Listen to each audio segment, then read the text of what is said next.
Gonjang-ganjing penetapan Sekjen PDI Perjuangan Hasto Kristianto sebagai tersangka korupsi memasuki babak baru yang kian menyeret perhatian publik. Seperti diketahui sebelumnya, Hasto Kristianto ditetapkan tersangka oleh Komisi Pemberantasan Korupsi atau KPK terkait kasus rekan sejawatnya yang masih jadi DPO, yakni Harun Masiku.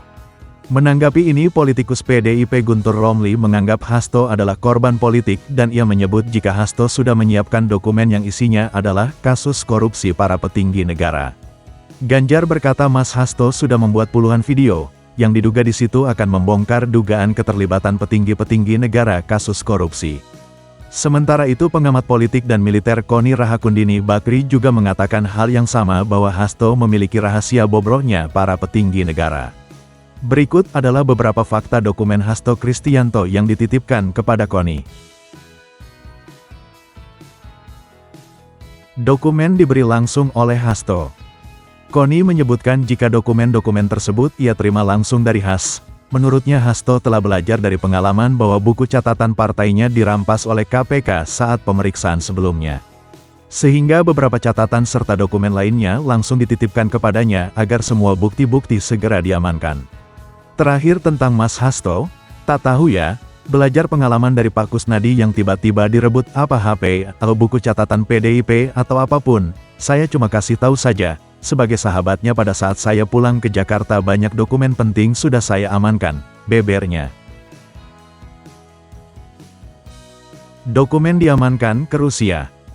Setelah memegang beberapa dokumen tersebut, Koni langsung mengamankannya dan menotariskan di Rusia. Dia berkata jadi pada saat saya pulang ke Indonesia saya dititipi beberapa dokumen penting dan sudah saya amankan dan saya sudah notariskan di Rusia ini. Seperti diketahui Koni saat ini tinggal di Rusia dan mendapat tugas sebagai guru besar di Universitas Saint Petersburg, sehingga ia memiliki banyak relasi di Rusia, terutama bidang advokasi. Menurutnya dokumen-dokumen rahasia petinggi negara tersebut akan menjadi bom waktu yang akan menghebohkan seluruh masyarakat Indonesia di kemudian hari. Pengamat politik Rocky Gerung menanggapi masalah ini dengan menyebut jika ada dugaan bahwa dokumen tersebut ada kaitannya dengan Joko Widodo. Dia berkata itu kenikmatan kita menonton dramaturgi dari peristiwa Harun Masiku dan ini kesempatan juga kita belajar bahwa kekuasaan yang terlalu lama itu pasti punya ambisi dan kekuasaan yang punya ambisi, itu artinya dia akan memburukkan dirinya sendiri. Pengamat politik Adi Prayitno menyebut isu jabatan Presiden 3 periode adalah episode lanjutan konflik antara Sekjen PDI Perjuangan Hasto Kristianto dengan Presiden ke-7 Joko Widodo. Menurut Adi, mencuatnya isu itu lantaran Hasto menuding Jokowi berkontribusi besar terkait kasus yang membelitnya di Komisi Pemberantasan Korupsi. Dia berkata buktinya dari pernyataan tim hukum Hasto mengatakan bahwa tersangkanya Hasto tak lepas dari sikap kritis Hasto ke Jokowi, yang dinilai mau 3 periode. Dan karena memecat Jokowi dan keluarga besarnya dari PDIP.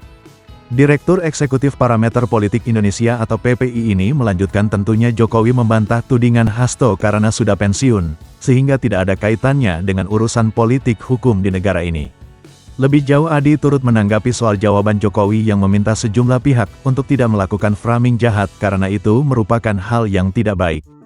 Sebagai bentuk pembelaan bahwa Jokowi selama di-framing jahat oleh Hasto dan PDIP, bagi Jokowi tentu itu tuduhan jahat dan negatif, karena Jokowi merasa tak pernah melakukan apapun yang dituduhkan mereka. Bantahan Jokowi. Sebelumnya Jokowi menegaskan tidak pernah meminta perpanjangan jabatan sebagai kepala negara. Beliau berkata ini saya ulangi lagi, tidak pernah yang namanya saya meminta perpanjangan 3 periode kepada siapapun. Bahkan dia meminta agar isu tersebut ditanyakan kepada sejumlah pihak, salah satunya Ketua Umum PDIP Megawati Soekarnoputri. Sebagaimana diketahui saat menjabat sebagai Presiden Jokowi masih tercatat sebagai kader PDIP. Tanyakan saja ke Bu Mega, Mbak Puan, tanyakan saja ke partai tentang kapan, di mana, siapa yang saya utus. Sebelumnya Sekjen PDI Perjuangan Hasto Kristianto ditetapkan sebagai tersangka oleh Komisi Pemberantasan Korupsi terkait kasus suap yang menjerat Harun Masiku. Penetapan nama Hasto Kristianto sebagai tersangka tertuang dalam surat perintah penyidikan. Usai ditetapkan sebagai tersangka, Hasto memberikan pernyataan melalui media sosial pribadinya. Pada pernyataan tersebut dia menyinggung soal pihak yang pernah meminta perpanjangan jabatan 3 periode kepada Megawati.